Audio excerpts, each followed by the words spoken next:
What's good, everybody? What's good? It's your boy Big Red again. Gonna just go ahead and jump right into this.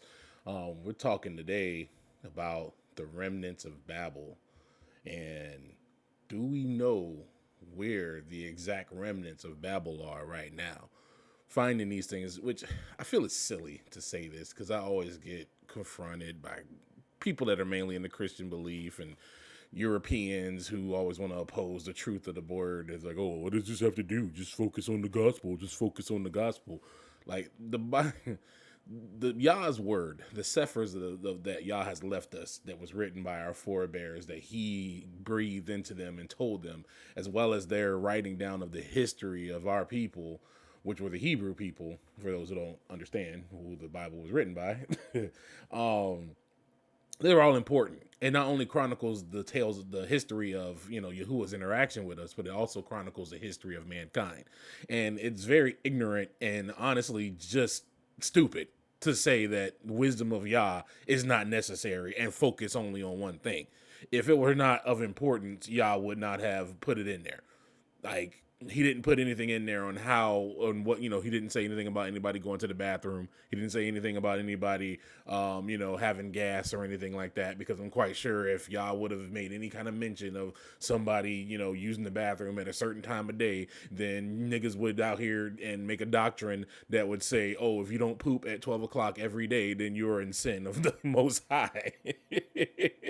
Like, people would make up just nonsense and stuff. So he definitely wrote down and had things chronicled that were very important. Not only that, but understanding the historical aspects of the Bible not only makes it more real, which, those of us that are followers of the way, we already understand that Yah is real, but these are things that reaffirm your faith and make you go, yo, this is indeed facts. So don't let anybody ever try to sway you or away from seeking deeper knowledge in the word. Don't ever let anybody try to assuage you from understanding our world through the lens of the Bible, because that is just disingenuous bullcrap that they've been feeding us through the lens of Christianity for years. They tell us, oh, remember the old phrase that you should never question God and don't ever question God and whatnot. I wasn't going to do this, but I'm going to go ahead and scroll up a little bit. I'm reading out of the Book of Jasher, in case you haven't understood. This is a book that they pulled, that they, meaning the Council of Nicaea and the Catholics, pulled it out because it not only just demolishes their heliocentric nonsense that they teach, but it also exposes a lot of people and places and lets you understand fully more who the people of the Bible were, as well as the people of the Bible's origins. You can track a lot of peoples and places by reading the Book of Jasher. It goes into a lot more details in a lot of the stories that we have read in our traditional, I hate calling them the Catholic canon. That's what I'll call them, the Catholic canon, because all books that we can line up within the Bible are indeed should be read. If you can line it up, that lines up with the Gospels and the epistles, and it lines up with the Book of the Prophets, and it talks about those things, and all those things work together, it's safe to say that yes, this is a book that definitely came from something that, it came from a time rather, that these people were reading this book. I mean, Jasher is mentioned in multiple different books of the Bible. So I recently just saw this video of a so-called European scholar who, I spent all my time in seminary, and this book was written by a rabbi, and it's false. Now, that's true. There are certain translations of Jasher which are out there that basically don't follow the lines with the Bible. There's a lot of stuff in there that does make sense. If you have the spirit of Yah, meaning you've read the Bible, you understand how Yah speaks and how his word and his scriptures correlate together, these things are easily to spot. You'll start seeing things that just don't sound right within your spirit, and you're like, wait a minute, that don't look right. And then when you really start to break down the minutia of that, and you have to study it out, you find out that it doesn't line up with the word whatsoever. They start introducing crap like Lilith. Whenever you see a text that talks about, oh, Adam had another wife named Lilith, no, nowhere else in the Bible does that even talk about this nonsense. When they start trying to attribute the sons of Seth as being like the angels, nowhere in the Bible does that line up. That doesn't line up, because why would Satan be amongst the sons of men, and why would Yah call out to him when the sons of God, the Benai Elohim, gathered themselves in the book of Job?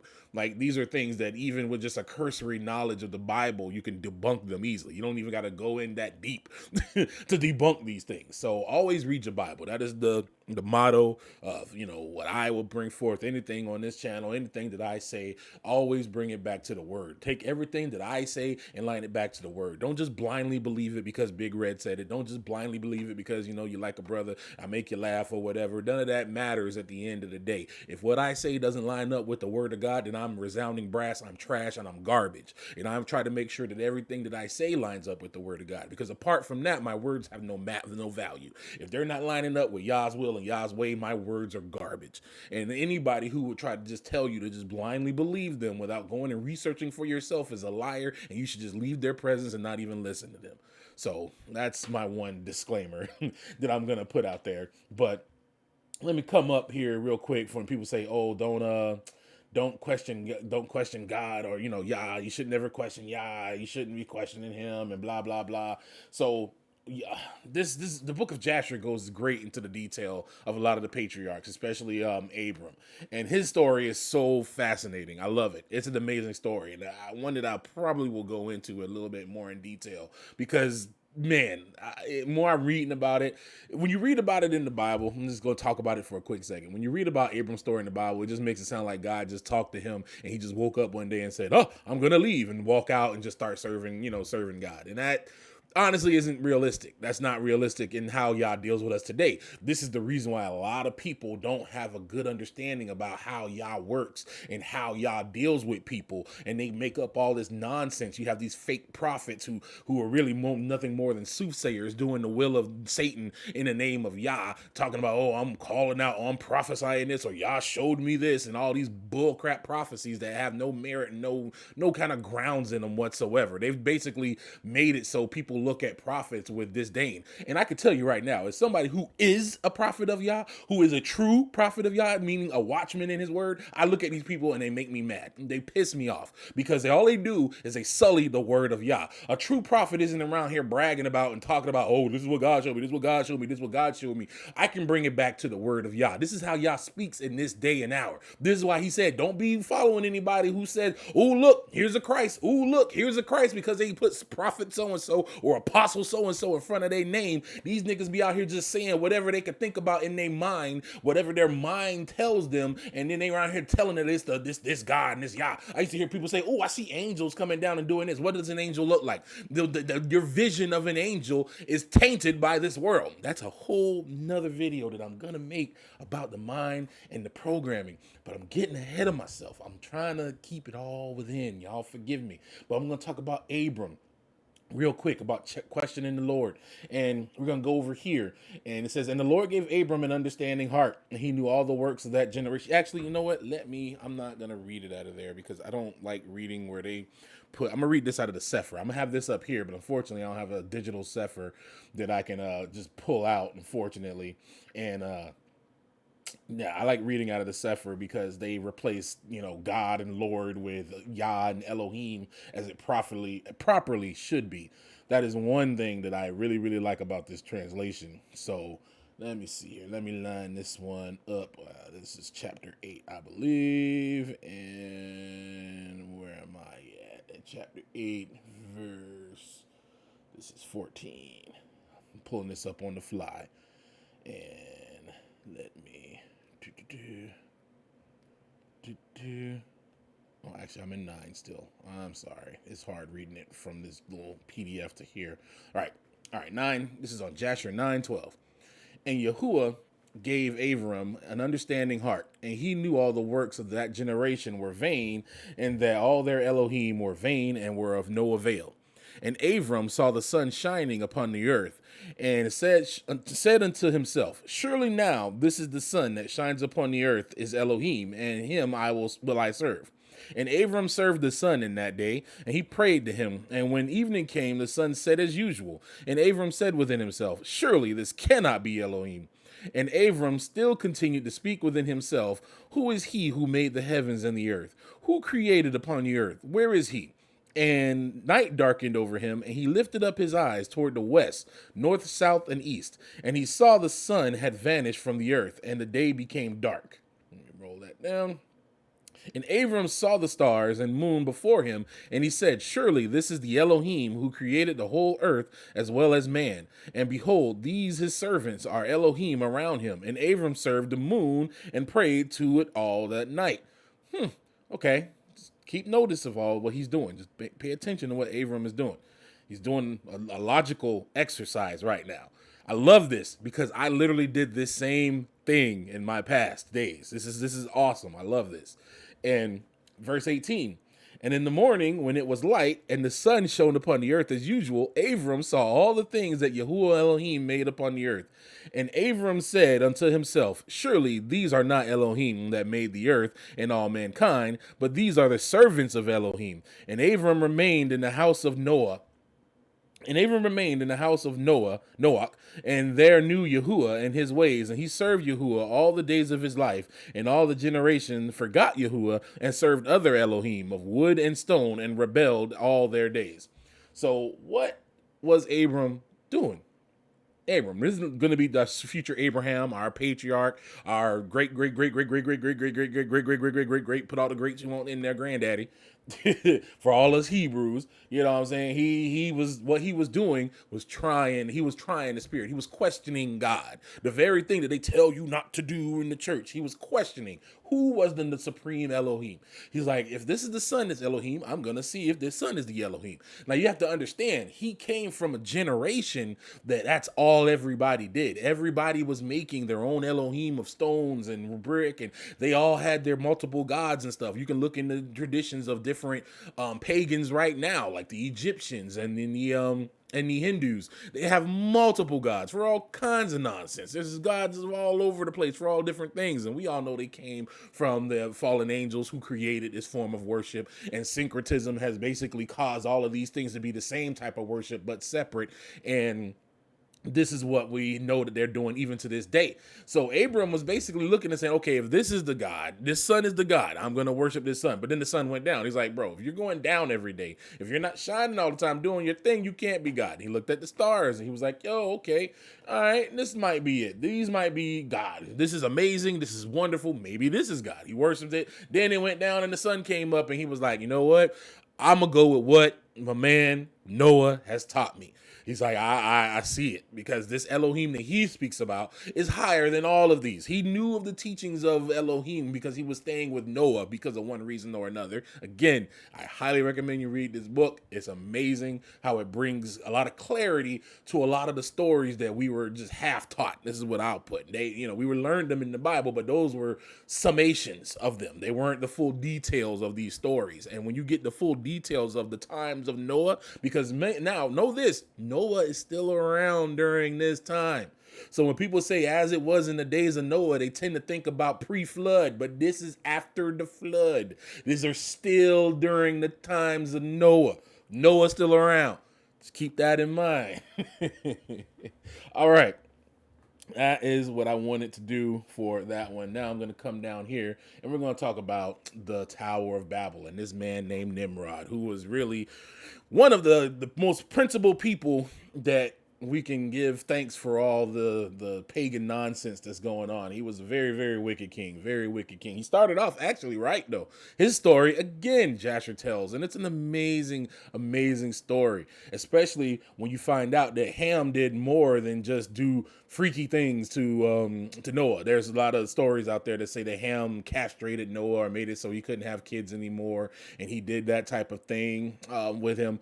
I don't know. I'd have to research that more. That's one of those things that I'm like, I don't know. But what I find interesting in this story of Jasher is how Ham, the one, who was supposedly cursed, by Noah, actually stole from Noah. There was a article of clothing that he had that was handed down. It was actually the original articles of clothing that was given to Adam and Eve when they came out. And it was passed down to Enoch, who gave it to Methuselah, who then gave it to Noah as he got into the ark. And then Noah had it, and then Ham stole it from Noah and hid it.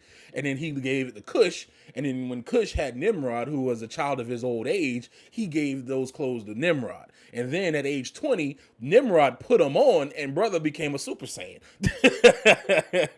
Brother got superpowers out of that. He started becoming a mighty hunter at that point. Like, it's all in Jasher. I recommend you to read it yourself.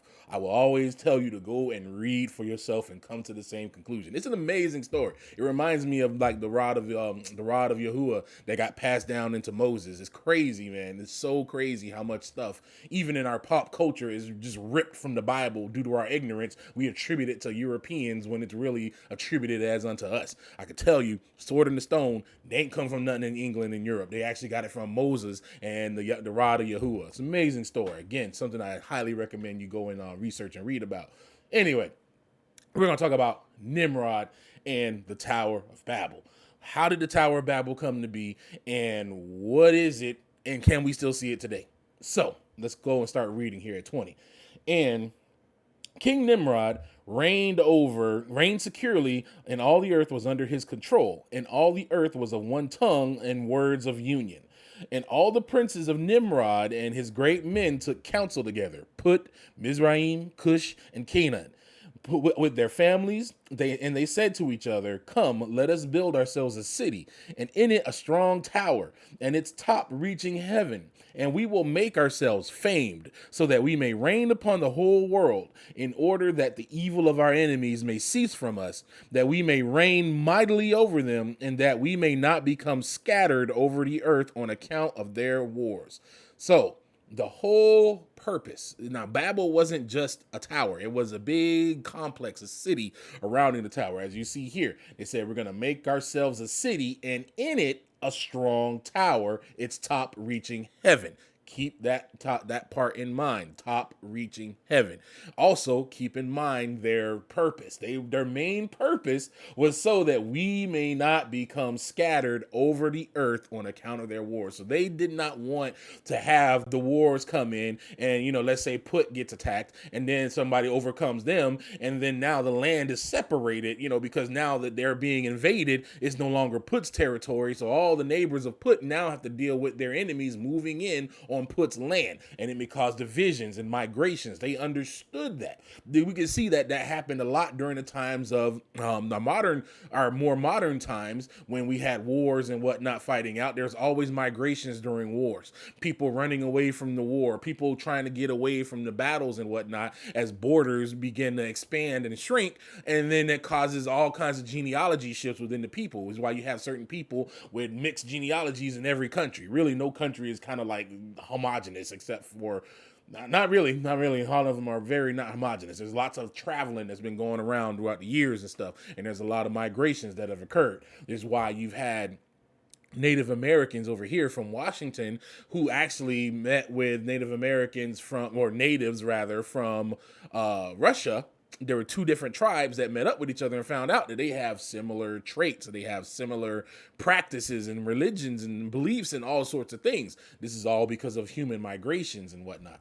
So we're going to go on into 22, and they all went before the king, and they told the king these words. And the king agreed with them in this affair, and he did so.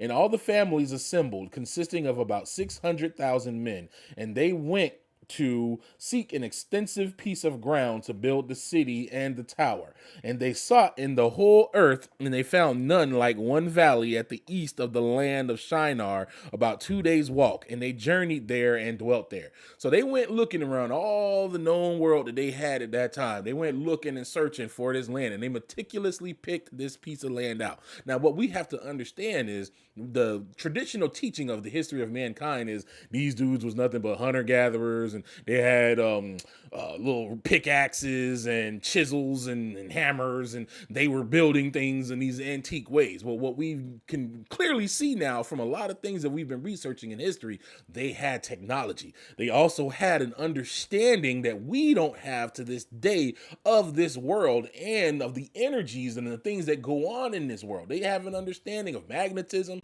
They had an understanding of not only that, but even how things flow even in the spirit. They had these understandings. So they went looking for a place that was ideal for all of these conditions put around. And the reason why I say it like that, there's a reason. As we get further in, these reasonings will be made known. So let's just keep going. Let's just go along on the journey here. So we're going to go down here to 24. Bring that up. And they began to make bricks and burn fires to build the city and the tower that they had imagined to complete. And the building of the tower was unto them a transgression and a sin. And they began to build it, and while they were building against Yahuwah Elohim of heaven, they imagined in their hearts to war against him and to ascend into heaven. See, this wasn't just a regular tower. A lot of times, pagan people and these disingenuous Luciferians who want to come in and sow these seeds of discord in your mind and in your brain and program you against the things of Yah will say, oh, well, they were just building the city and he was just a mean God and he came down and slapped them down. That's why they keep these translations out of the book of the out of the canon that they teach, because, and I say canon with air quotes. I don't have a camera on, but I got air quotes as I say canon. The canon that they teach, because when you get down to the realness of it, Yah always deals with our hearts or our minds. It's another study that I'm going to do about that. But he deals with it about our mind, what's in our heart, how we think and what we are going on. And we see clearly here in 25 that they said that they will ascend into heaven and smite him with bows and spears. And God knew all their works and all their evil thoughts. So they knew they knew of the firmament. They knew that above the firmament was the seating place of Yah. And again, what did Satan say? I will ascend into the heavens. I will be like, not my mic down. Excuse me for the bump. He said, I will ascend into heaven. I will make myself like the Most High. Again, who was leading these people? That they would have the same aspirations that the fallen Lucifer would have. Obviously, they were led by something that had aligned with his way of thinking, some type of being, some type of force, I'm just going to put it that way, that they were working with that made them think that they can get up there and do it. And obviously now nobody in their right mind now thinks that we can ascend up to heaven and fight God. Nobody thinks that they can ascend into heaven and say, okay, we're going to go to the place of Yahuwah Elohim and we're going to just bring our gats. We're going to bring all the blicky. We're going to bring in, the missiles and the launchers, and we're going to take them out. Like, that's what we're going to do. These people clearly had something that made them think that they knew that they can go up there and that they can do it. And God is going to, Yahuwah's going to straight up go them on. It's going to be hilarious to see it when it comes forward. So I'm going to start again at 27 now. And it says, and when they were building, they built themselves a great city and a very high and strong tower. And on account of its height, the mortar and bricks did not reach the builders in their ascent to it until those who went up had completed a full year. That thing was tall. It's been a year before the building materials could reach the top. That's super tall. And until those who went up had completed a full year. And after that, they reached to the builders and gave them the mortar and the bricks, and thus it was done daily. So all day long was people up and down in this tower, going up and down, delivering bricks to the topmost parts. It had got so tall that it took a year. Now, this could not have been done with just chisel and mortars and little regular behind materials. There's no way. There's absolutely no way. And now I'm saying this because once we get to what once we get to what it was, I almost said the name of it. That's why I'm trying not to say it. I'm trying to let it, build up. But once we get to what this place is and we see it in the modern form and what it is, then you'll understand why I'm talking about technology and you'll understand why I'm saying what I'm saying. Right now, it's like, okay, they're just building a tower. And in your mind, you probably have, again, we have to be very careful with how we think about things in the Bible, because we have to understand that our minds have been programmed. Our brains have been programmed to see things a certain type of way from the way we were born. And these things are even subtle that even those of us who think that we're so learned and so great in our minds don't even understand that there's even programming even within that. We have to just keep the focus of Yahuwah so he can allow us to see all the things in our mind that will keep us from looking and seeing things where it is. Because when you think Tower of Babel, everybody thinks to those crappy towers that they show you in all the Christendom, the little circular towers going up and all these different things like that. Like, I'm sure that's what everybody saw when they said Tower of Babel, that in one form or another. But put that to the aside, and we're going to actually examine what it really is. So I'm going to go ahead and start reading again now from 28. Let's read it from 28. And And behold, these ascended and others descended the whole day. And if a brick should fall from their hands and get broken, they would all weep over it. And if a man fell and died, none of them would look at him. So basically, they was more concerned about the building materials than the doggone people that was building it up. Like, they would have probably big repositories of bricks that they would be delivering to in all these different central locations in the tower. And then when somebody would drop a brick and break it, it's like, bro, it took a whole year for that to get up here. And they all freaking out and crying. Meanwhile, man is up there, is like, oh man, I've been carrying this. You know, they probably had slave labor and all that dealing with it. And bruh's coming up there and he's just like, I can't do it no more, and drop dead. Cats be like, oh my God, oh no. At least this brick is good. And pick up the brick and just keep it moving. Like, that's what they was doing. This is the wickedness that was going on. Like, this is all was said for a purpose. That's wicked. That is evil. That you would put more value on a thing than a human life. Does that sound familiar? Does that sound like a certain country with stars and stripes that says that all men are created equal, but at the same time the people that said all men are created equal had slaves and was raping them? Interesting. Interesting thing to keep in mind. Anyway. Going to 29. And Yahuwah knew their thoughts. And it came to pass when they were building, they cast the arrows toward the heavens, and all the arrows fell upon them, filled with blood. And when they saw them, they said to each other, surely we have slain all those that are in heaven. Yo, I love Yahuwah, because Yah has feelings and emotions like we have feelings and emotions. His intellect is, of course, calling it an intellect to me is insulting, because it is just it is the holder of all knowledge. It is knowledge. The definition of knowledge is Yahuwah, essentially. Like, this man, he's amazing. He is the true Elohim, because he's literally goading these niggas on. He's like, you ever just see a cat and you know they making a mistake? It's like, you know, I know fellas will relate to this. It's like, I had recently, and I had brought out my GameCube. Oh my goodness, my Dreamcast. I have my old school Dreamcast. I still got it. It still works and everything. And I pulled out Marvel vs. Capcom 2. Now, those of you who know about Marvel vs. Capcom 2, that's that game. That's that. Man, I love that game.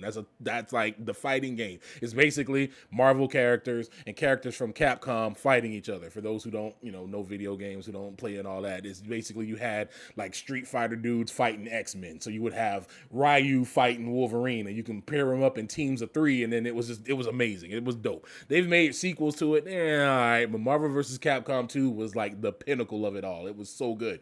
And I whipped it out. Now, mind you, I hadn't played this game in years or whatever. And my son come on here talking crap.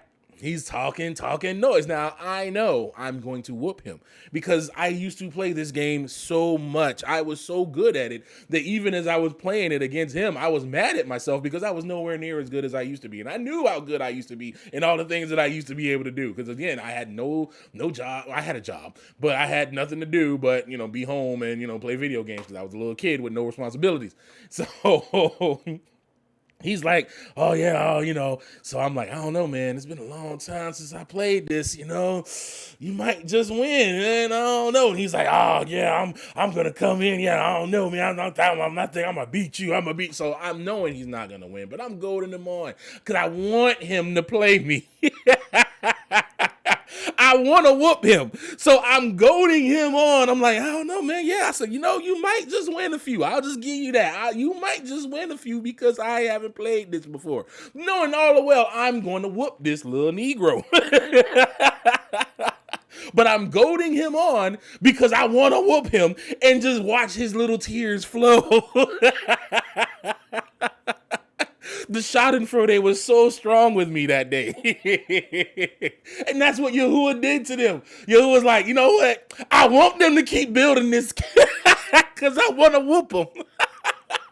I want to show them who it is that's the supreme Elohim. So let me just sprinkle a little bit of blood on it right here. Hey, y'all, hey, angels, hey. These niggas gonna think that they killing everybody. Watch.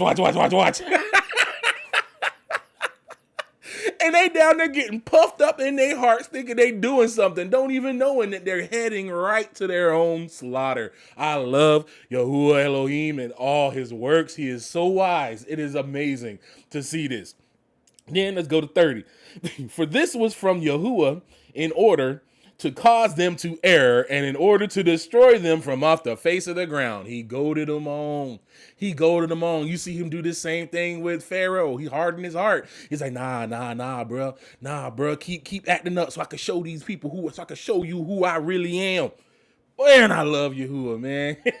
He's so wise. So wise. Man. So then it's going to go down here to 31. And they built the tower and the city, and they did this thing daily until many days and years were elapsed. This was a long time. So this wasn't a 1 year, 2 year. This was a long endeavor, and they did it daily. Now, you got to understand, like I said, for them to do this all this time and have this work, there's a lot of meticulous work that went into this. There was a lot of engineering that went into it. There's a lot of technology that went into this, because you're not building something that takes a year for the materials to get up in the sky when you ain't got no doggone, no technology. So you mean to tell me that jokers were just going to carry the bricks from the quarries and carry them all the way up there and then walk up there to the top, or just pass the bricks around? Come on, man.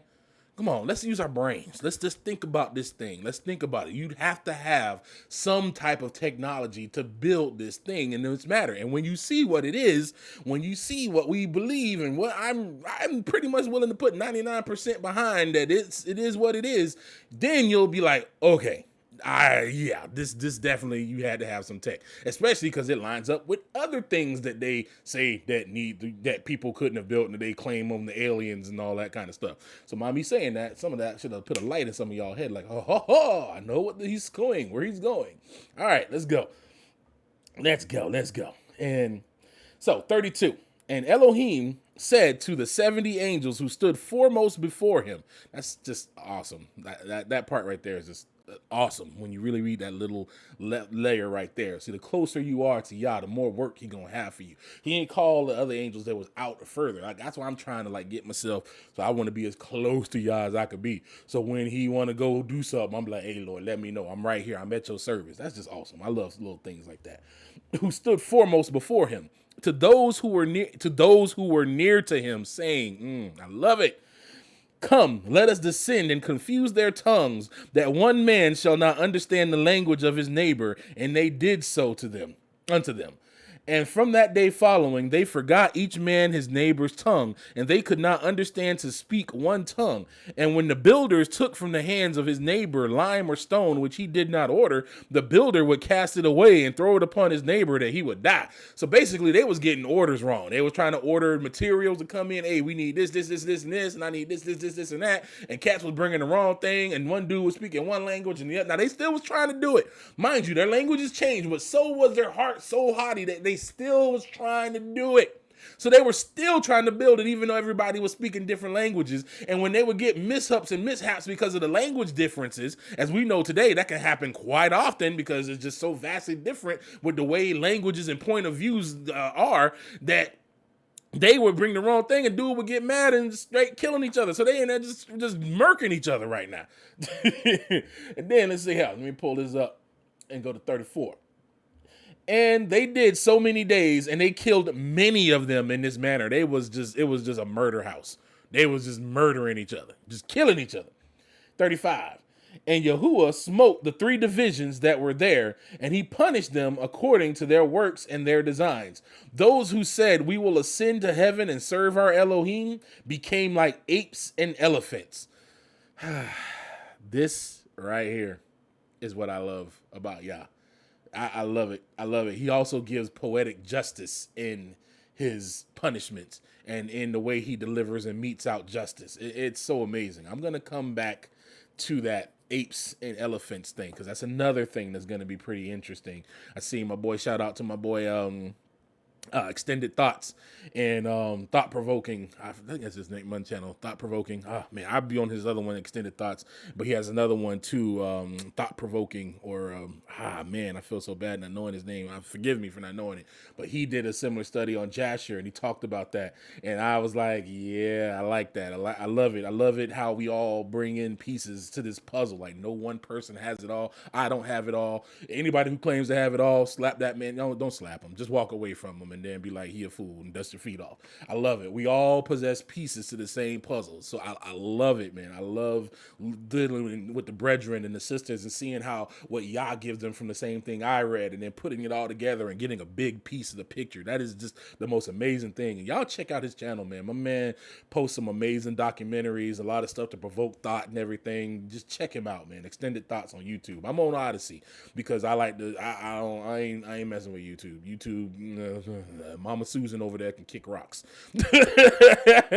I ain't finna play with them. I'm not playing with them. They will not police my speech. I'm gonna talk about what I want to talk about. The vaccine is trash. The government is trash, and all that. I'm gonna say it with my chest. And I dare one of them to come for me, which they probably will eventually come to these other platforms like Odyssey and BitChute and whatnot. But until then, that vaccine is trash, and anybody trying to force you to take that vaccine is trash. Use your brain and use your word and depend on Yah. That's all I'm gonna say about that. Oh, and get your health together. If you fat, lose weight. If you out here eating all this salt and all this garbage, start cleaning up your diet. Eat more vegetables. Clean up the way that you eat, because a lot of these problems that affect our people come from our bad eating habits and our poor views towards health. We need to get back to the original ways of our ancestors and how they did health with using the earth and using the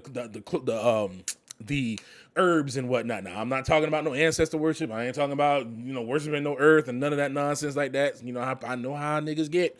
Niggas will be quick to go and try and charge a crystal on some old bull crap. No, that's not what I'm saying. Y'all gave us he said he gave us the seeds and the fruits, all the trees and stuff for our benefit. So there's lots of things that are out there that can help you that are natural things. Like I found out for high blood sugar, berberine is a good substance that helps with that. Again, look into that for yourself and still go to your primary care. If you can find a Hebrew as a doctor that can, give you some wisdom, one that you trust and stuff like that, go with one of them, and don't let them ever, even if it is a Hebrew doctor, force anything on you that you're not good and in your spirit. Always bring everything before Yah, but definitely seek out medicines and get yourself healthy. Don't be so quick to pull their pharmakia off the shelf. There's lots of natural things like oil of oregano. Whenever anybody in my house has a runny nose, I go and cop that oil of oregano. Even though they hate it, they don't like they hate how it burns going down, but guess what? The runny noses go away.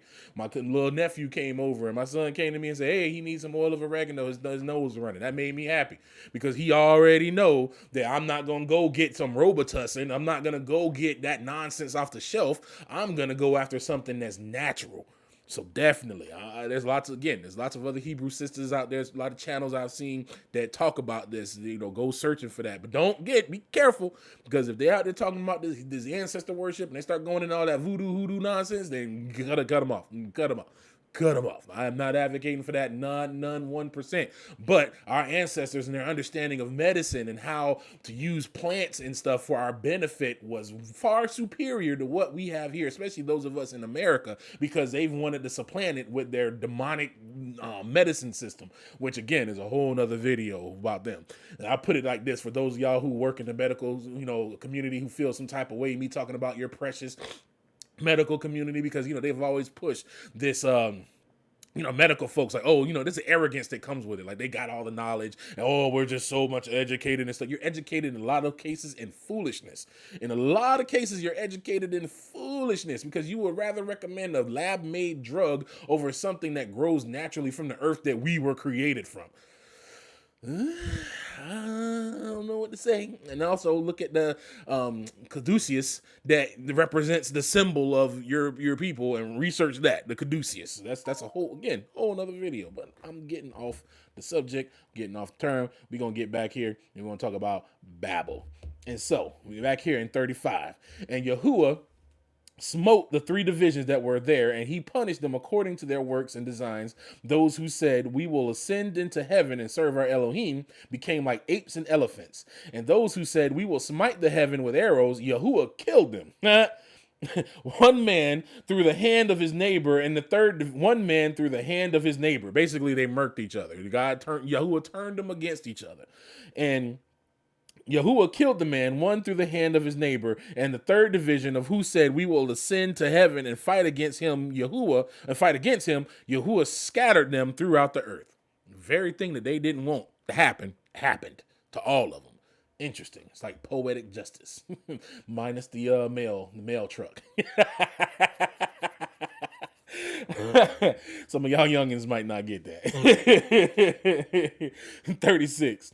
And those who were left amongst them, when they knew and understood the evil which was coming upon them, they forsook the building, and they also became scattered upon the face of the whole earth. So the whole purpose of this was to prevent themselves from being scattered.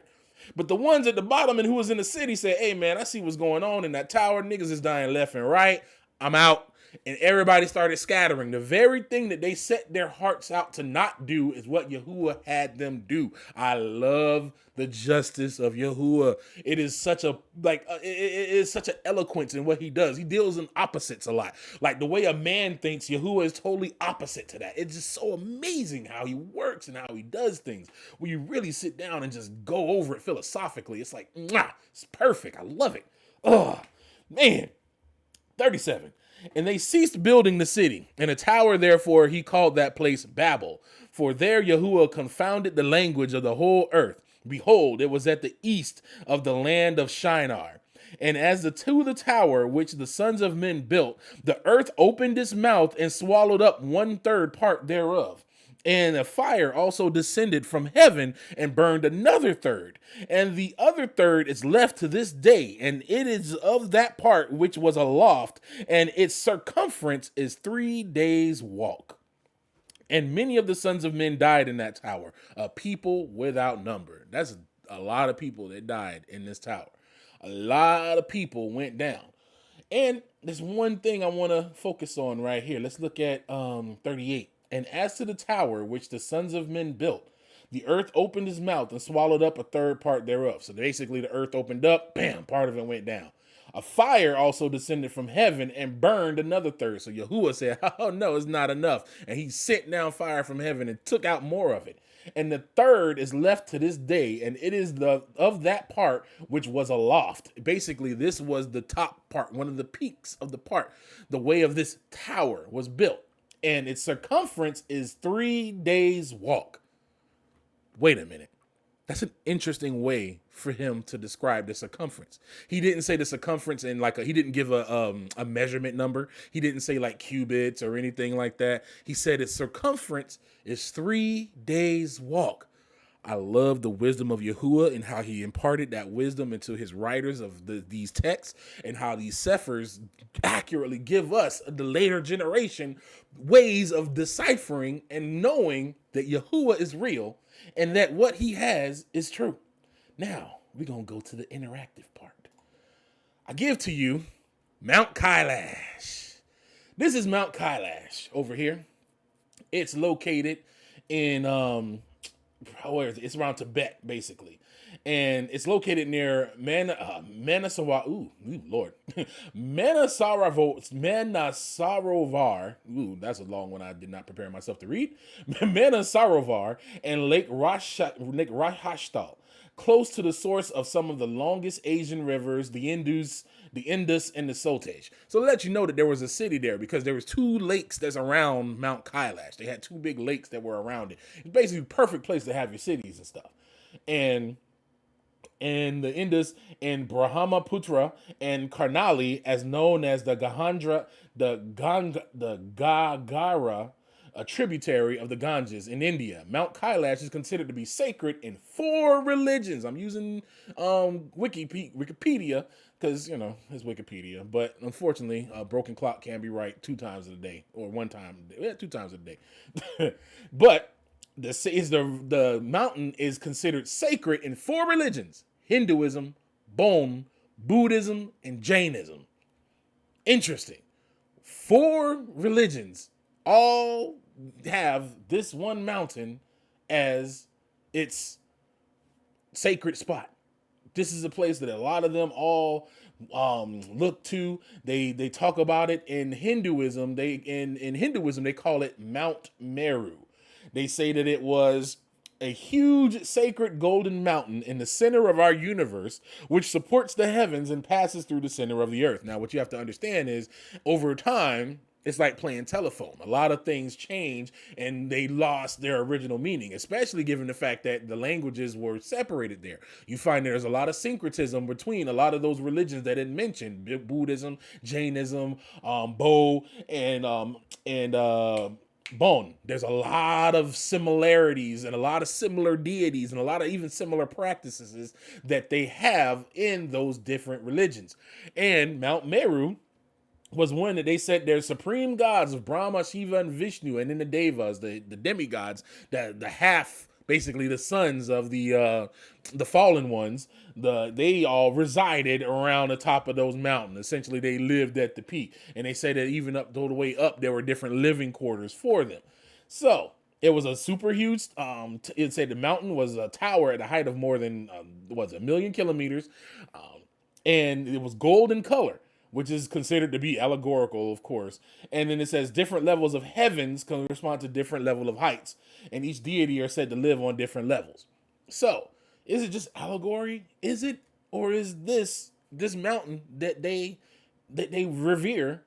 Is there something to it? Because again, all of those different religions all follow this mountain, and I say mountain with quotes on it because look at this. Look at the mountain. Isn't there something odd about the shape of this mountain?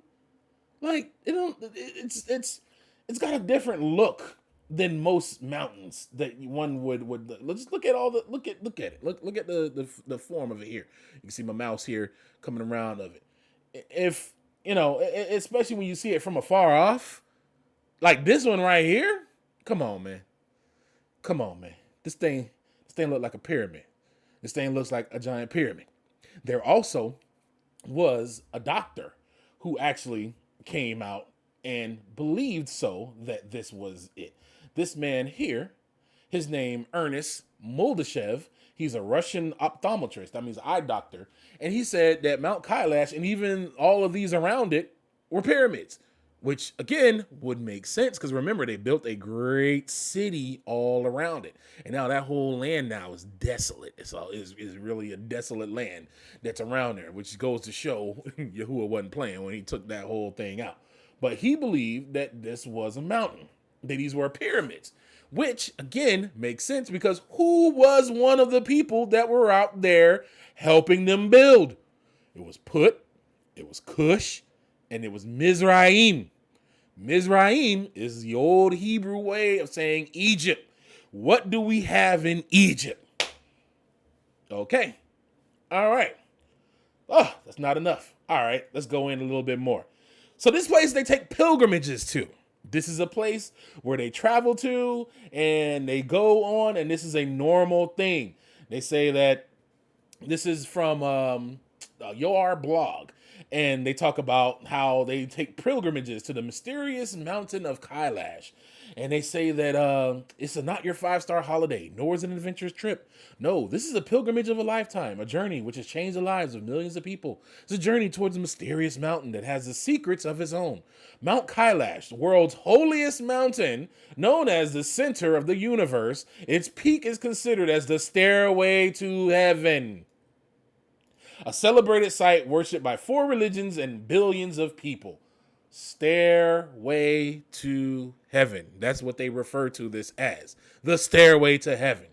Okay, that's cool. That's cool. That's still cool. But there's a little bit more.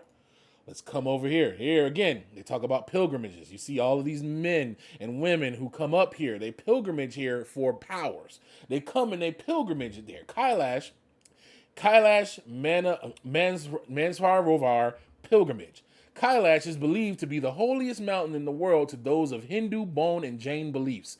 It has proven to be a great enigma for adventurers throughout the ages, and for modern-day travelers, it offers the adventure unparalleled to any other modern-day adventure on this planet Earth. The Holy Mountain is part of the Trans-Himalaya in far western Tibet, near the source of the 4 longest rivers in Asia, the Indus, the Sutlej, and the Brahmaputra, and the Karnali River. To top of its magical connections, To top of his magical connections, two powerful and holy lakes are found very near Kailash, Mansarovar Lake and Skanda Sagar. So remember how they searched and they searched for a place. There was something about this place that they chose. It's still venerated to this day. The lakes around this place are still venerated as a holy place. These worships that these people do in these pagan religions are all tied to this ancient understanding that the people had. But the understanding is lost. That is it. But they still consider it holy and they still worship it, but they don't even understand why the original reasons they did what they did. It's like us now taking up communion and not knowing the reason and the symbology of what really communion was. We didn't know. It's not about drinking blood and eating flesh like so many in the world would try to like make jokes and aversions to when you take communion. It's about the communion with Yah, with Yahushua, his son, his flesh that was broken for us, his blood that was shed for us. Communion is done as an example. It is it is like a representation. It is symbology of these things. So when we do these practices, it is in worship and appreciation for the sacrifices that he made. But we understand that. But see, they're doing their worship and their practices, but they don't understand the original reasoning. They just got the holy, the religious context of it. Oh, it's holy. But they don't understand the science that's underneath it. They could have built this thing on a ley line and it had a spiritual energy in this ley line, and that's where everything aligned in it properly. There could have been all sorts of other high sciences that we don't understand to this day that they use for that. But these people now don't understand that, but they're still worshiping and they're still venerating this area. That's still not enough though. That's still not enough. There's one other thing that we can go to here. There's one last thing that'll put the nail on this that you pretty much is going to have to be like, all right, it is what it is. World Pilgrimage Guide, Mount Kailash. A great mass of black rock soaring to over 22,000 feet, Mount Kailash has the unique distinction of being the world's most venerated holy place at the same time that it is the least visited. The supremely sacred site of 4 religions and billions of people, Kailash is seen by no more than a few thousand pilgrims each year. This curious fact is explained by the mountain's remote location in far western Tibet. No planes, trains, or buses journey anywhere near the region. And even with rugged overland vehicles, the journey will still require weeks of difficult, often dangerous travel. The weather, always cold, can be unexpectedly treacherous, and pilgrims must carry all supplies they will need for the entire journey. How long have people been coming to this sacred mountain? The answers are lost in antiquity. Before the dawn of Hinduism, Jainism, or Buddhism, the cosmologies and origin myths of each of these religions speak of Kailash as the mythical Mount Meru, the Axis Mundi, the center and birthplace of the entire world. The mountain was already legendary before the great Hindu epics. The Ramayana and the Mahabharata were written. Well, before the Hindu epics, the Ramayana and the Mahabharata were written. Indeed, Kailash is so deeply embedded in the myths of ancient Asia that it was perhaps a sacred place of another era, another civilization, now long gone and forgotten. It's not gone and forgotten. It's in the Bible. Y'all just don't read the true word of Yahuwah. So, yes, to you it may be forgotten, but we know what it is. And you're about to actually let me know what this place is and how it works. So, now they go into what they, talk about the different practices, start talking about the whole sexual nature of all this nonsense and the lingas and all that different stuff. We're not going to go into that, but there's a one thing that I want to find here. Here we go. That's where I wanted to find it. Pilgrims to Kailash, after the difficult journey getting there, are then confronted with the equally arduous task of circumambulating. I think he meant circumnavigating. What? That I don't think that's a word. Hold on real quick. Circumambulating? Oh, that is a word. Oh, snap. I've just added something new to my dictionary of words. I did not know this was a word. Awesome.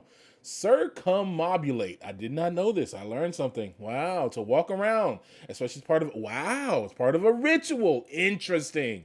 To walk around or go about. See, I just picked that up just now. Circumambulate. Interesting. I saw that word and I always thought that they were saying it trying to say circumnavigate, but circumambulate the sacred peak. This walking around the mountain clockwise for Buddhists, counterclockwise for Bon adherents, is known as a Kora or a parikrama and normally takes 3 days. In hopes of gaining extra merit or psychic powers, however, some pilgrims will vary the tempo of their movement. How long does it take? It's known as Kora or parikrama and normally takes 3 days. 3 days. Wait. And as to the tower, which the sons of men built, the earth opened his mouth and swallowed up 1/3 of the part thereof. And a fire also descended from heaven and burned another third. And the other third is left to this day. And it is of that part which was aloft, and its circumference is 3 days' walk. Hallelujah for knowledge and wisdom. 3 days' walk. This is the remnants of Babel. This mountain, which many have said it looks like a pyramid, and it does. When you look at it, it doesn't shape like a natural mountain. It's not it doesn't look natural. It doesn't look like anything that would naturally occur. Even these around it, they all have pyramid shapes. Look how venerated this is. They've built cities and stuff around this place. This Babel, the fall, their ancestors, along with some of ours, was over there building crap and tried to make this big affront unto Yahuwah. And this is all that's left of it. Look at the wasteland, the rocks. A far, far, far cry from what it was. That thing was so big. At one point, it took a year to bring stuff up to it. Now it's nothing but a molehill. Talk about making a mountain out of a molehill. Well, you just took a mountain and made it a molehill.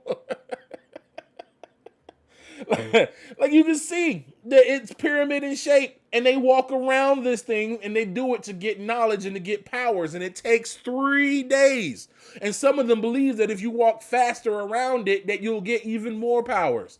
Want to know something else to even match this up?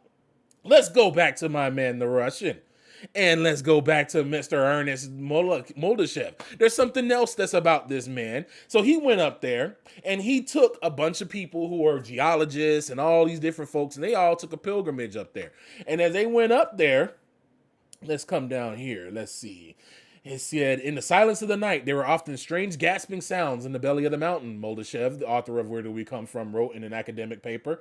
One night, both my colleagues and I distinctly heard the noise of a falling stone that undoubtedly came from the interior of the mountain. He suggested that some beings lived inside the pyramid. That's not necessarily true. Now, you never know. Maybe demons probably still up in there looking around like, man, we had it good back in the day. This used to be so nice. This was so good. And then Yahuwah had to come down and ruin our fun. Oh man, it was so tall. We was gonna go up in there, man. We was finna raise up, and all of a sudden Yahuwah came down, and then we didn't understand when we were talking to each other. And I was just had to kill this nigga because he got the thing wrong. They probably in there lamenting to this day. That is the sign of their hubris, that huge mountain sitting. But let's see here. There's something else that Moldashev believes that the pyramids were built by ancient and advanced people who knew about the laws of subtle energy. He's right. He wrote that the mountain is the most important part of a system of ancient monumental structures and is directly connected with the main pyramids of Earth, such as the Giza and Teotihuacan. Now, that's a whole nother thing about that. Some of y'all seen when I was on Teo and talked about the buildings from the different things of the past and all of that. All this stuff ties into all of that. All of these things tie into each other. These fallen angels taught their children and the women that they were with all manner of things. And it always, the Christian church always wants to take everything and mythologize it and turn it into something woo and spooky and magical. But really, if I come to somebody who doesn't understand about quantum locking and quantum how you can make a superconductor, and showed how you can basically lock a magnet over the top of a superconductor and make it run on what seems like on just nothing, empty air, and lock it and hold it into the air, I would look like a whole wizard to them. They would be like, oh, this man has magical powers, when all I'm doing is manipulating laws within this earth that they don't understand. A lot of this stuff that they call magic is them just manipulating laws that we don't understand. There's a rapper, one of my favorite rappers, rappers all the time. Shout out Corey Red and Precise. And shout out my boy Corey Red. Because he one that coined this phrase that I always repeat. If I'm the government and want to maintain a sense of control, I'm only giving degrees in what I want you to know. They not going to teach you everything, because if we understood that, they couldn't do the control that they have over us. The people that understand these things and that question and that bring these things up, they label them crazy and conspiracy theorists. Why? Why wouldn't they do that? Why? When I was raised up, science was supposed to be exploring everything. But why is it if I say that the earth is flat and that there's a firmament above, you just laugh instead of saying, well, let's go and let's try to prove it, or let's try to disprove it? Why do you just laugh and not try to? That's what made me believe in it. I originally watched this Netflix series about flat earth, wanting to laugh, and I was like, oh, these dudes are foolish, but I saw them raise very valid points, and all the people did was just laugh at them and say, oh, you're stupid, oh, you're dumb, oh, you're a conspiracy theorist. But they didn't supplant it with anything to counter it. Oh, everybody knows, okay, but show me the science. Tell me about it. Don't give me this crazy, like counter their claims. Nobody does that. Nobody counters their claims. They just laugh at them and say that they're dumb. Okay. You find anybody that just laughs and wants to resort to ridicule, or just to try to get people to just turn against you, to try to do like a hive mind thing, to come against you from standing up for the truth, that lets you know that they are disingenuous and they hold no truth. Because if somebody is and can understand something and can stand on it for the truth, they can show proof. If somebody says, hey, you don't know where Babel is, I can say, well, look right here. Let me show you something. Let me show you something. Go fire Marshal Bill on them. Let me show you something. It takes 3 days to walk around it. Why would Jasher say the same thing? Why wouldn't he say that it was a circumference of so many miles or so many cubits? He said 3 days walk, because they was doing it back then just like they doing it now. Man. I love Yahuwah and his wisdom, and how wisdom is coming forth and is fighting this nonsense that they've been teaching, this zeitgeist of this world, which is so demonic and antichrist, which has come in and tried to change the very times and seasons to turn us away from Yahuwah. True truth and true wisdom and knowledge is coming forth in this hour, and nobody can stop it. Not them demonic Luciferians who wink the eye. None of them can stop the truth of Yahuwah coming forward. Don't let nobody stop you from questioning the narrative. Never stop questioning who these people are and what they do and what they got going on. Never. Because everything they say is a lie with little bits of truth mixed in it. That's the sad part. It mixes a little bit of truth in it to confuse you. But they're liars. Man, can't stand these lying Luciferians and these lying Christians that follow after them. We're followers of the way. We follow Yahuwah and his word. We're going to follow him and his wisdom. We're not going to listen to y'all who will try to keep us back from knowing the truth of this world and from knowing the truth of Yahuwah's kingdom. Get out of here with that crap. And even to further supplant it. Now remember, they said in the little over here in the pilgrimage guide that it takes 3 days, and they do it in hopes of gaining extra merit or psychic powers. Now, after my man Moldashev went up there and did his pilgrimage, he came back, and then I lost it. It was down here. Where is it at? A year after his expedition to Tibet, Moldashev claimed to have successfully transplanted a human eye into a blind woman using a harvested cornea and retina combined with an aloe plant, an experimental chemically processed biomaterial primarily made from deceased human flesh. This is something that they have a lot of in Russia and not over here, because America doesn't allow people to do experiments with dead bodies, whereas over there in Russia, unless you specifically say no, they'll take parts of your dead body and just use you for experiments. So they experiment with this aloe plant stuff, which is supposed to basically function similar to stem cells, whereas it'll allow regrowth of cells. And this man, now replacing corneas and retinas and stuff is something that they do all the time. But he did it with a whole eye and used the aloe plant at the base of the eye to basically like rebuild the connections to the eye and let the eye come forward. And it's even talked about in The Guardian, so it's not just some fringe, I know some people like to say, oh, you're just on some fringe website. This is just a conspiracy theory because it's not coming from somebody that the government told me I can trust. That's another thing that I love, that, people, again, I'm not saying you should just believe everything you read on anybody's website. You should definitely always supplant it with truth and supplant it with follow-ups and facts and find references and whatnot. But some people will literally just see the name of the place that you're bringing the source from and be like, it's not true, because it doesn't go along with their it's not seen CNN. It's not Fox. It's not MSNBC. It's not Yahoo. It's not something that their programming is familiar with. So their cognitive dissonance is going to tell you, it's not real. It's a conspiracy theory. It's a lot of folks, even within the Hebrew community, that still act on these old notions of the mind. We have to unprogram our minds. Our minds have been programmed from day one. They don't even let us grow up all the way without having seen all their programming and getting our brains fixed and molded into a small view, so that we just say anything that comes out of our norm is not real, or things that we've experienced in our slumber in the matrix that we've attached emotions to. We now don't want to let those things go because they attached emotions. Because I grew up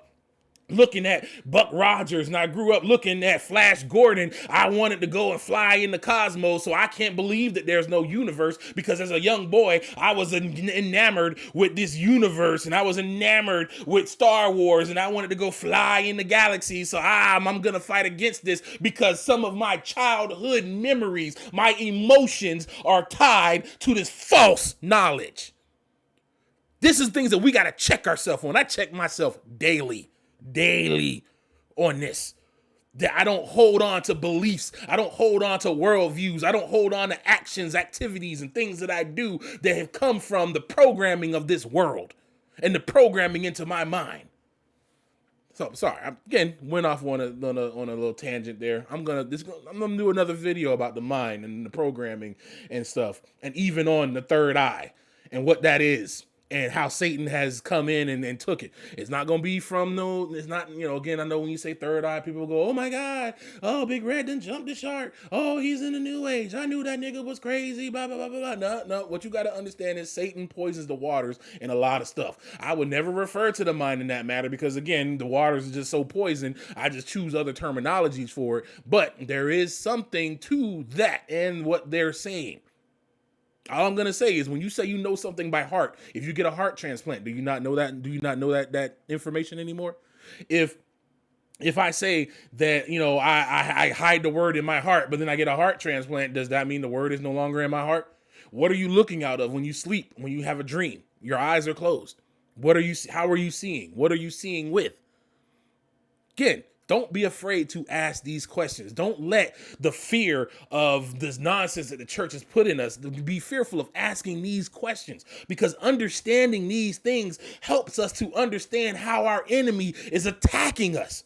He helps us to understand where he's coming from and how he's trying to destroy us in our mind.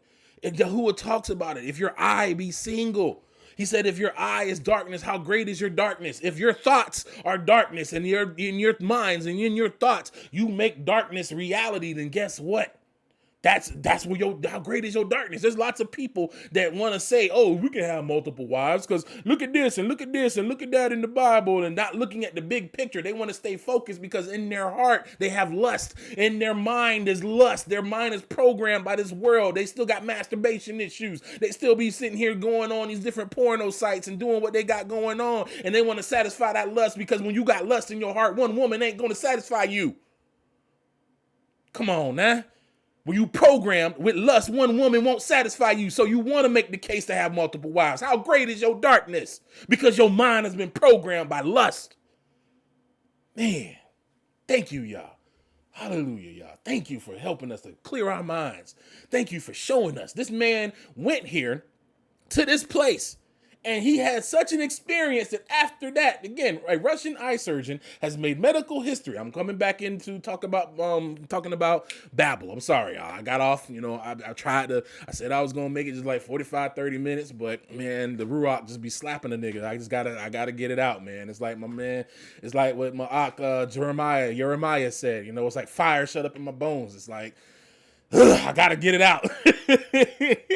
This thing has been burning in my spirit since Yah has showed it to me about the Babel and whatnot, man. There's so many other things burning in me that I gotta get out.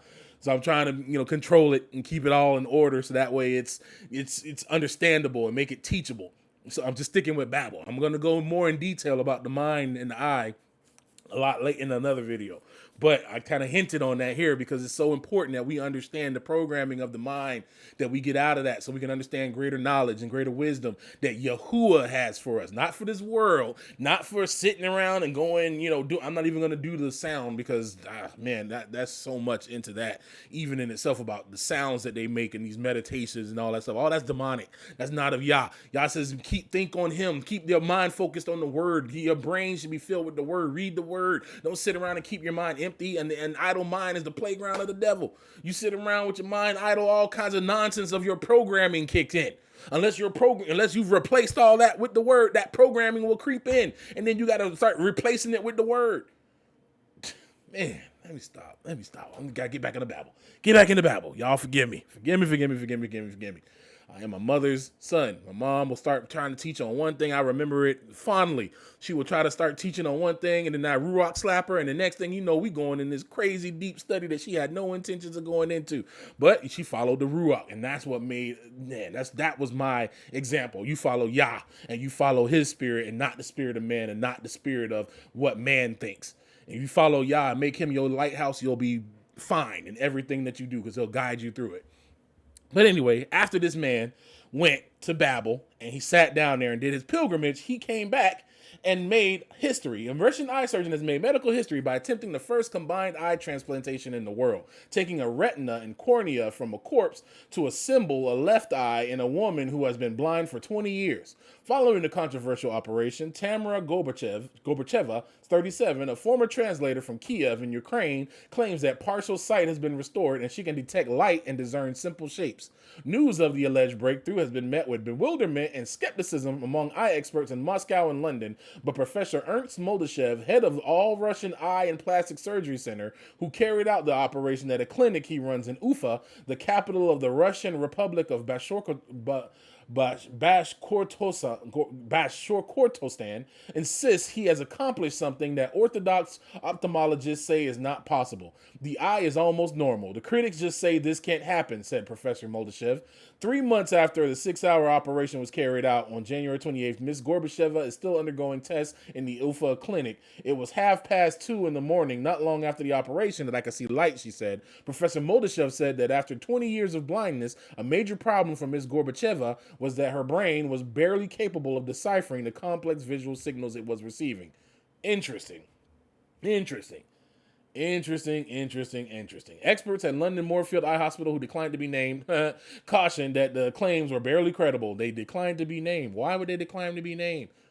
Why would the skeptics decline to name themselves? Name yourself as a skeptic. So that's what I'm saying. This is where the programming kicks in. One said that Miss Gorbacheva could be experiencing a cerebral phenomenon where she perceives images in light in conditions of total blindness, a common occurrence among blind people who are desperate to see. No one has ever transplanted a cornea and a retina together. If true, it would be an amazing development. Now, again, that's all their skepticism and nonsense that they have in there. But the one core thing is, after this man went to this place, he came back with wisdom to do the eye transplant. He came back to figure out, oh crap, I can do this after making his pilgrimage. Come on, man. These people have been doing this for years. That's why Hitler had a whole task force of I forget the name of the group that they called themselves, but essentially they were like cultists. They were people who dealt within dark powers and dark religion, and they were the ones who helped him get the knowledge that he had. He was very, very obsessed with ancient artifacts and also using the manji, which they call now the swastika. But the manji, if you research it, was an ancient symbol that was used long before America and Germany were a thing. That is found in ancient artifacts scribbled on ancient walls, and it has a lot of ancient meanings attached to it. Again, I kind of talked about it a little bit on Teo's show a little bit. I'm going to get into that a little bit more. But right now we're talking about Bible and how Mount Kailash is pretty much, from all things that we're looking at, from all the evidence, from what we read in Jasher, and from how all the religions venerate it, they built all these different temples around it. They've built all these different things around this mountain. Why? If this mountain has no purpose, if it's just some regular mountain, why do 4 separate pagan religions all venerate this mountain and walk around it for 3 days, just as it said in Jasher? Again, I leave that on to you. Ask Yahuwah to bring you to the knowledge. Ask Yahuwah to show you. But it's me, and in my opinion, that Mount Kailash is the remnants of the Tower of Babel and of the surrounding city that encompassed it. When you look at it from certain views, you can kind of see how it has like a tilt to it. You can see the pyramid shape to it, especially in the shot right here from this angle. There's another angle shot from right here, minus the clouds. That let me see if I can find it. But the clouds too just even goes to show that it's not just one picture. It's the same angle. You look at it, it looks like it's leaning. It looks like there's a lean to it. This is the ground level right here. And if you look at the way that the center of that is, it's coming down at an angle. And it also again looks like a pyramid. It looks man-made. It doesn't look all that natural. It looks like something man-made where stuff has just grown up over it over the years. This is amazing to me. I just love it. Love seeing stuff like this. I love finding what I call the understanding of Yahuwah. I don't want to call it science, because science was designed to disprove Yahuwah. It was designed to disprove him and to make him not real. But his ways, and like the ways of magnetism, the ways of how water works, all that, these are his works, and his amazement to me. These are his works. And to see this, it was his work. He brought that thing down. This thing used to be super tall. Look, it's huge now. This is just the tip of it. This is just the tip. Now that's a mountain as we know it now. And it's huge. You can see the snow at the top. It's up there. It is high. This is just the tip. This was just the tip of it. There was more underneath it. It was more to it. When you look at the way they draw Mount Meru, you see again, it looks like a pyramid. This was a drawing of Mount Meru, the bases of it coming up, and then there's something in the middle of it that goes up, a peak of it that goes up. Oh man, this stuff is amazing to me. I love these type of things where you can match things today to the things in the Bible and still see them how they're going. It just underscores all the more that Yahuwah Elohim is true. He is real. And these things that we read in the word are real things that occurred and that happened. And he's definitely going to come through for his word. His 400-year prophecy will come to pass. Everything that he says, just as his words don't return to the sky, just as rain, doesn't return to the sky, so his word will always accomplish what it set out to do. And I am thankful that Yahuwah is not a man that he should lie, that everything that he says is true. He deals with us in the open. He says that. He deals with us openly. These of this world, they deal with things in secret societies, hidden hand, all that nonsense, all that demonic Luciferian crap. While Yahuwah says, hey, I deal with you out in the open. I'm 100 with you. I ain't got to hide. You ain't got to come through no rituals. You ain't got to do all this weird, crazy stuff to get to me. You just got to believe. I thank Yah, man. And I praise Yah. And I hope this was edifying to you, man, because this is an amazing find to me. This is something that's amazing to see, that this, Mount Kailash, is the remnants of the Tower of Babel. It's a sign of the folly and the hubris of the fallen angels and fallen man in their fallen state, that they tried to build something up. And I'm quite sure this thing was amazing. I'm quite sure everything around here, look at it, it's nothing but a wasteland now. Like the whole area around Kailash is literally just big giant rocks and wasteland. You can even see kind of some coloring in the rocks here, and some different types of rocks and all that kind of stuff. See, I'm about to get all nerd up in here now. But you can look at it around and see that this whole area is desolate. It's desolate. There's not even nothing really growing. Yahuwah broke it down. The works of men, the works of these fallen angels, no matter how great, no matter how scientifically advanced, no matter what they show you that shows you all this wonder, Yahuwah is above it all. And this is a great example for all of that. This big, giant, great city with this great tower is now nothing but rocks and ruin for trying to oppose Yahuwah. This is the remnants of what they have. This is the leftovers of what they got. Man, I thank Yah and I praise Yah. See old boy sitting there with the trident. That's showing his that's with the Hinduism right there, the little trident. I forget which one of the deities. That's one of the weapons you see in their hand a lot. So he's probably coming there on a pilgrimage. But yeah, I pray that this was edifying to you, man. I pray that this was edifying. Oh, and before I go on this one, I wanted to also, before I forget, I had said something I think I said it a couple of times about Peleg, and where I was saying that the Bible said where the world like shows where the land masses were separated. Actually, I was incorrect on that. Peleg, after reading further in Jasher, Peleg is actually when they divided the world amongst themselves. The sons of Noah decided that they were going to go down, and how they were going to divide the world amongst them and their descendants, and that's why Peleg was named such during that time, because that was the time when they divided the world. See, at first I read it just out of one translation, the King James, and I was like, oh, and ran with that because I broke Peleg down in Strong's dictionary.